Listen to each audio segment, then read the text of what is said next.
In today's tutorial, I'm going to show you guys how to resolve if you're getting an error saying that an error occurred while troubleshooting.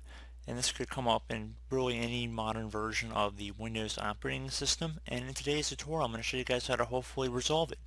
So we're going to jump into it by opening up the Start menu. Just left click on the Start button one time.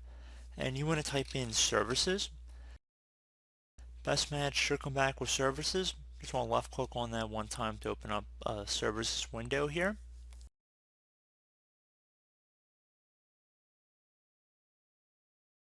And the first thing you want to do is look for Background Intelligent Transfer Service right here. Double click on it.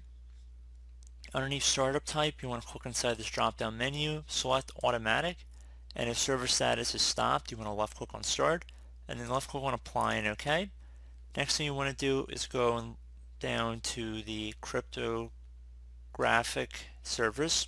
So I'm going to scroll down here, or cryptographic services. So I'm going to double click on that. Again, startup type, set that to automatic, start the service, and then left click on apply and OK. And now you want to go down to Windows Update, so just scroll down here, right here, double click on that, startup type, set that to automatic, and if server status is stopped, once again you want to start it, left click on apply and OK. And now at this point I would suggest restarting your computer. Hopefully that did resolve the issue. So we close out of here. And there would be one more thing I would suggest, and that would be to open up the Start menu. Again, type in CMD. Best match should come back with command prompt. You want to right click on that, and then left click on Run as Administrator. If you receive a user account control prompt, you want to left click on Yes.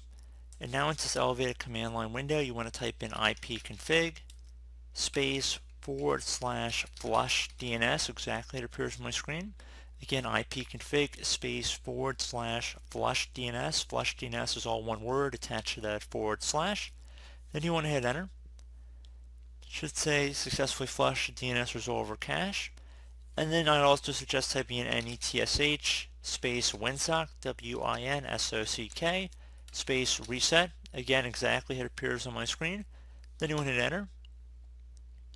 Would suggest restarting your computer at this point, and hopefully your issue has been resolved.